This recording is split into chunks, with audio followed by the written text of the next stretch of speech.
Okay, let me ask you something. Does a pineapple need its own theme song? How about a fish or a bag of rice?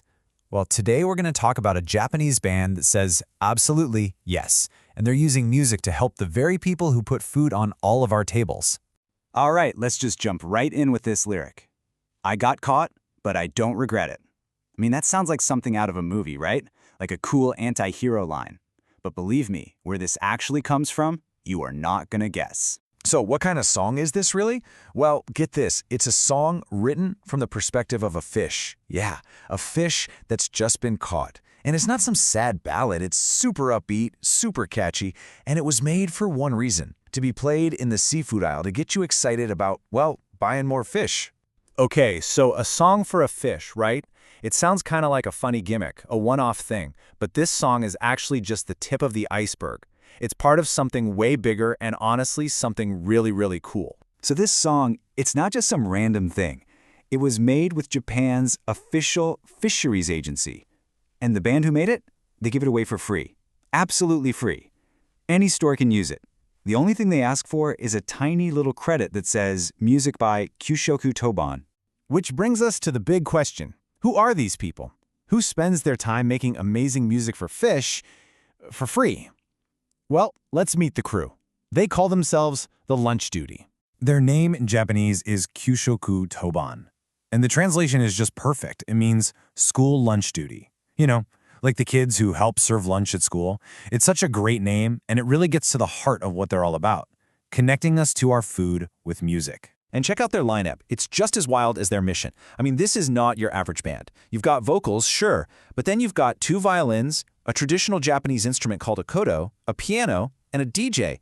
It's this incredible mix of sounds that's totally their own. The guy leading this whole thing, the composer, Sawaguchi Kazuhiko, he is the real deal. He's not just some hobbyist. See this number? 1,000? That's how many songs he's written professionally. Over 1,000. And we're not talking about just any old songs. This guy has written music for some of the biggest things to come out of Japan. I'm talking Pokemon, Crayon Shin-chan, One Piece movies, even stuff for NHK, which is kind of like Japan's version of the BBC. The guy is a legit pro. So that makes you wonder, right? Why would a super successful composer, a guy who's worked on Pokemon, start a volunteer band to write songs for farmers for free? Doesn't quite add up until you hear the story. So the whole thing kicked off back in 2016. Sakaguchi wrote this really catchy song about food for a popular kids show, and it blew up. That's what gave him the idea for a band that was all about food.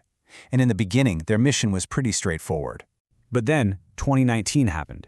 As the pandemic hit and things started to slow down, they saw what was happening to the economy, and their mission changed. It went from just singing about how fun food is to something much, much bigger. They decided they needed to support the actual people who make the food, the backbone of Japan. And this became their whole new thing. They realized they could use their music to do some real good. You know, to give these producers a boost, a sense of pride, help them get the word out about their products, and just help rebuild things from small towns all the way up. There's no better example of this in their most famous song. Seriously, this one's a wild ride. It all starts with a pineapple, of all things, and ends up becoming an actual act of international diplomacy. Okay, so picture this. It's early 2021. A sudden trade ban means Taiwanese pineapple farmers have a huge surplus and a huge problem. Japan decides to step in and buy a bunch of them. Seeing this, our band, Kyushoku Toban, writes and releases the Taiwan Pineapple song to cheer everyone on. And what happens next is just nuts. The song goes viral in Taiwan. They get invited to the Taiwanese embassy in Tokyo. And a couple years later, they're doing a sold-out tour in Taiwan. All from a song about pineapples. This wasn't just some internet fad. Their music had a real impact. Taiwan's top diplomat in Japan personally met with them and thanked them. He even quoted that old saying, "A friend in need is a friend indeed." A simple pop song literally became a symbol of international friendship. How amazing is that? But here's the thing. That pineapple story, that wasn't a one-time deal. That's what they do. It's just one piece of a much, much bigger puzzle. I mean, look at this list of who gets a free song. You've got rice farmers using traditional methods, fishermen doing sustainable fishing, peach farmers, wheat farmers, pork farmers. Seriously, the list just keeps going. And it's not just in Japan anymore. They're making songs for mango and citrus farmers in Taiwan too. And I just have to say this again, they're all volunteers. This whole amazing project runs on money from their own pockets, selling some t-shirts, and donations. That's it.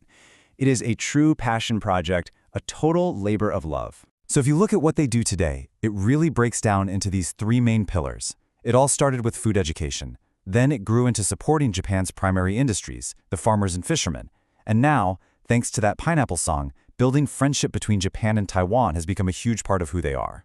So all of this leaves you with a really interesting thought, doesn't it? The work this band is doing, School Lunch Duty, it poses this really cool question.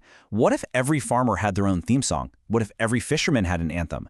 Could music actually be a tool to lift people's spirits, to help local economies, and yeah, even to build bridges between countries? It's pretty amazing to think about.